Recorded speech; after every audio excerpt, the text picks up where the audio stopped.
Click the links, join channel here over at SubScribe. Now over at Odyssey. Thanks to the members over there. So I'm going to go through the legal backstory, which is going to take 5 minutes. So you know what? I'll put a timestamp in there so you can just skip to the new allegations against Jonathan Majors, who's accused of abuse again, or again, as GDA says, after filing to get guilty verdict set aside. So we'll go through the little bit of the backstory.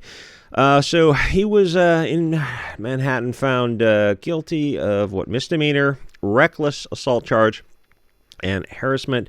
The news was shocking and seemed to cause issues for Marvel Studios. Well, no poop. It would cause issues. You can't have your actor beating the hell out of his girlfriend. He was in Ant-Man with Paul Rudd or something. A movie that did not do very well. The only good part of the movie, I think, was Michelle Pfeiffer, who's still got a lot of charm and personality. She's in her 60s. She's a lot of fun to watch. I think she was in the original Batman, 89 Batman, not the original Batman with not the 68 Batman. So Majors was going to be the next big thing, existential threat with the MCU, replacing Thanos as the big bad.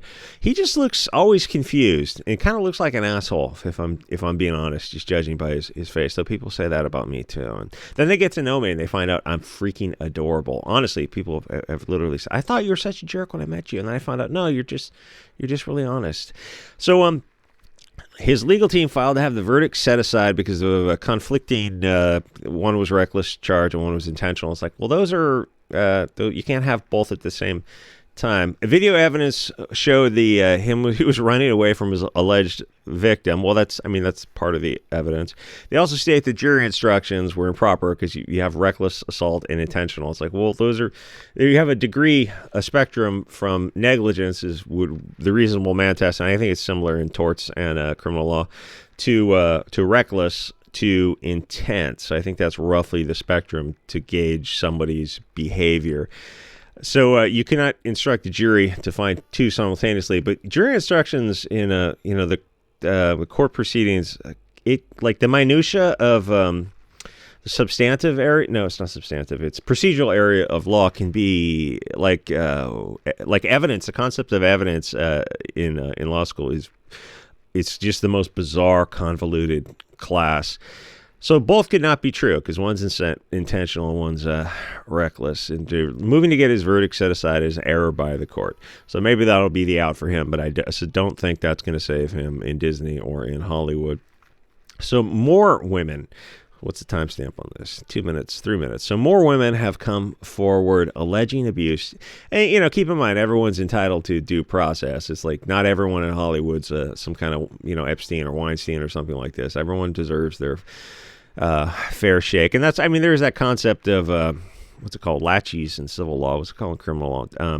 When time goes by, for life of me, time goes by. Statute of limitations in criminal law, where things need to be fresh for adjudication. You want things presented to the court when memories are fresh in everyone's mind. You don't want to let things go back 20 years and suddenly, like the Axl Rose allegations. So, 35 years ago, 40 years ago, you're talking about he was abusing you. You kind of not really. The time to bring that up would have been instantly, or are you just looking to cash a paycheck? If abuse was there for anyone, it's like the goal should be to get people to come forward immediately, not 30 years later. Anyway, I don't think a rock star is going to remember anything from 30 years ago. It's probably smoking a lot of indica back then. So New York Times reported that Majors had a history of physical and mental abuse towards two women. And then there's this Dan Schneider video I'm going to do next. The foot guy, he was in Better Off Dead with John Cusack. What a fudging weirdo, that guy. Really weird with the kids. So they spoke from 20 people who worked on Lovecraft County. Was that Lovecraft, right? So they did it with all pox, and it was, I don't know, it's some lecture on how much they hate the European people who created the stories that they have to borrow from. It's like, why don't you guys just write your own stories? No, we can't do that. Evil really can't create. So he would get confrontational with women on a set from was it Amazon or something, Netflix, for a show that nobody watched. The two women who claim abuse are Mara Hooper and Emma Duncan, who previously dated Majors. Their claims he pressured her to have delete her kid against her own wishes. And Duncan says she was thrown across the room with Majors, threatening to make sure that she would never have a child. What? Relationships began in 2013, ended in 2015. All right, so, I mean, some time has gone by, and the other one was 2015 to 2019. So, you know, if this is true, this guy sounds like kind of a monster. But the other thing is, who's that guy that played the Flash? Ezra Miller. Like, people are pointing out the juxtaposition between the two characters. Like, gosh, Ezra Miller gets a lot of chances. Like, he got to make this $250 million Flash movie, which I think it bombed, right? The only good part about that was Michael Keaton, who played Batman from the '89 Batman. But you know, Jonathan Majors doesn't quite have the same power in Hollywood that Ezra Miller had. What was Lee Majors? The Fall Guy? God, what a great TV show that was. Honestly, The Fall Guy stands up. That really, who was the two chicks in that? One chick was in Night Court years later. The other chick was these two blonde girls with the sidekicks. They take this truck and it goes from like, I think, a Chevy to a Dodge to a Ford, because all those box trucks kind of look similar, and I think they probably put a roll bar in it, roll cages in it, and, you know, soup up the suspension as much as they can. And they take this truck over jumps. It's the most insane TV show, because this is in the 80s where they are actually taking this truck, jumping this thing over cars, and like some stunt guy is in there. I hope that roll cage is pretty badass. And the thing is, most of the times the truck would survive because the tires provided such suspension. Where in like the Dukes of Hazzard, the brutal thing about some of those shows, or Knight Rider, where they had I don't know what Knight Rider, Pontiac or something, they had these cars and they would break these cars in half. And you look at these cars now and you're like, well, the Pontiac's probably not worth as much because that's the 80s, but the Dukes of Hazzard cars, and even, you know, going back before that was what was that Ford movie with not Tango and Cash, the Ford car, not Ford Fairlane, it's, I don't know, some like, you know, 7-liter Ford 427 Ford or something TV show where they're breaking these cars, they're driving these things through San Francisco, goes over a hump, and you see the frame bend, and you're like, so nowadays that's probably several $100,000 for these cars that you trashed. You look at the money lost in these classic cars, and, you know, they only made so many of those cars, and you destroyed them in movies. But at the time, like, the cars were either at the time they were made or they were 10 years old. It's like they never even thought that we're destroying these classic cars in the Dukes of Hazzard by jumping these cars. Like, sedans are not meant to jump, but they jump those. And the Fall Guy was much better because the truck would survive. All beautiful cars. If I had my choice, I'd probably take the truck now, just because you could go over curbs with that. Where was I going with this?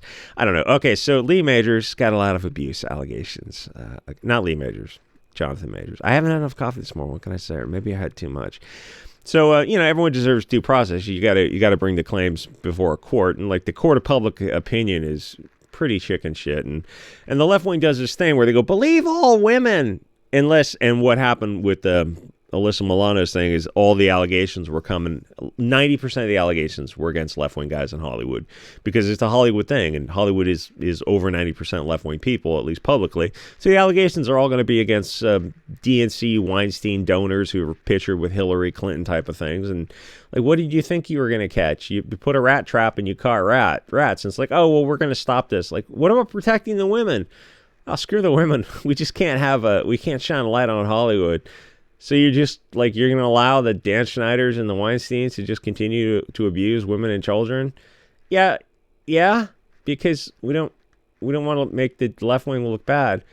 Why don't you just clean up the left wing? When the right wing has abusers, and they do, the first thing the right says is, oh, we need to like Vlad these people, or, you know, really, after legal due process, really get rid of these people, really seek a redress of grievance against them. The left wing goes, oh, we need to cover it up because it'll make us look bad. Freaking bizarre. Anyway, so the motion to set aside the verdict, who knows what will happen with that. Again, Ezra Miller is able to make the Flash. I mean, now he's probably out of Hollywood for good, but it's weird how many chances he got being out of his mind, just blown on cocaine for every interview he did. It's like, clearly this guy is not mentally well, or he's got a chemical dependency problem. Yeah, I'll give him another chance. Why? The only thing going for him, the guy, is he had cheekbones. He had a great jawline, and I mean, he looked like an actor. But it's like, you can find other. That's the other thing with Jonathan Majors. He's got this fat, chubby face. Where's him? He's got these like chipmunk faces. Just kind of. I know he played a boxer, but his face is fat. I don't like it. I just want to like, just drop some body fat or something. I mean, he's already pretty low body fat. I think it's just genetic. It kind of sucks. Anyway, so I guess it's okay that he's out of Hollywood because I don't like his fat face, but you know, the allegations still have to be proven. Everyone deserves due process. Anyway, like, comment, subscribe, and I will see you guys all on Odyssey and SubScribestar.